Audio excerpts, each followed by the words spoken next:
because someone simply loses appetite and is thrown in the bin. All that is collated to indicate that there's a lot of wastage taking place as well, while we are also striving to achieve food security goal.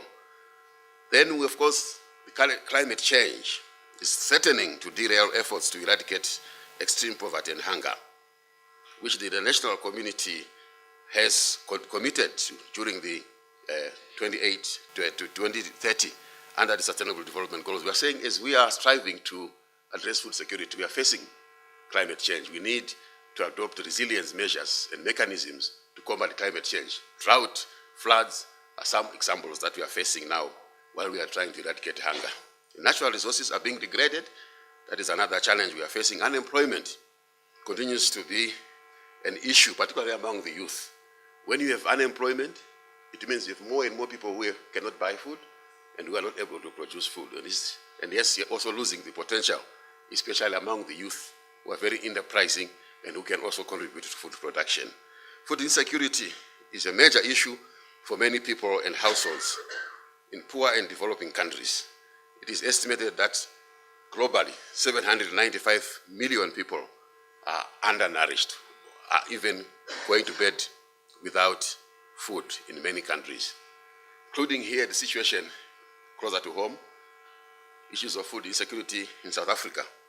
It is one of the countries, it's actually a middle-income country that is being monitored by FAO, which achieved the Millennium Development Goals of reducing the percentage of undernourished population to below 5%.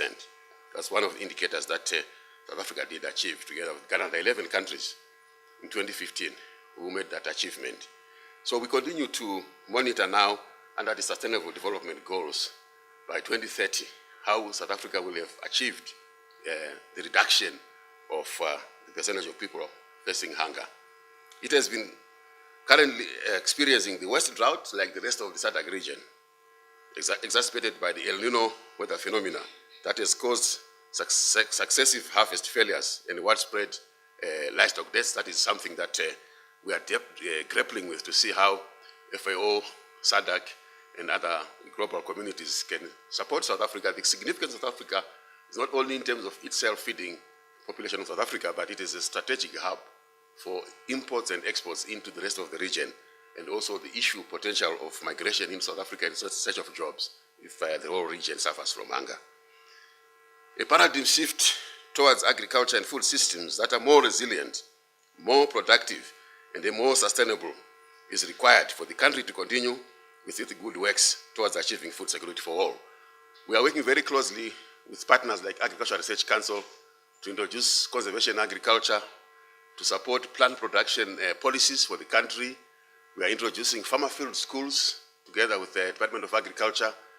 Agroforestry is an initiative that we hope to also engage with them this year, as well as improving vocational skills and capacity building for farmers, and especially youth and women.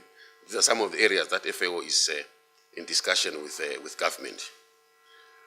FAO has identified strategic objectives to sharpen its focus on fighting hunger and to create more sustainable food systems.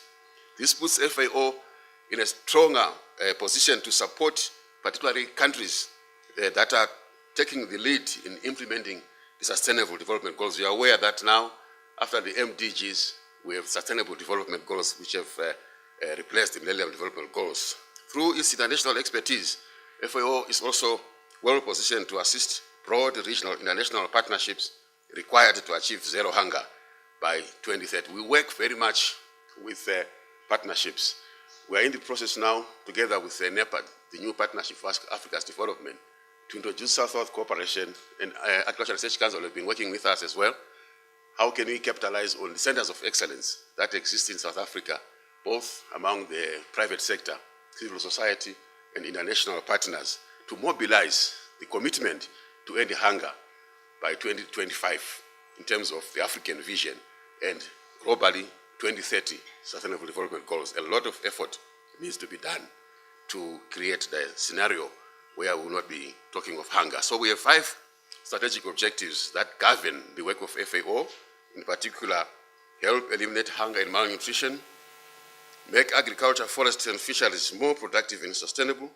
Then we have a component on reduce rural poverty and enable inclusive and efficient agriculture and food systems, and increase the resilience of livelihoods to disasters. So this is just condensed into 5 strategic objectives, the work that FAO is doing. We're also aware that 14 of the 17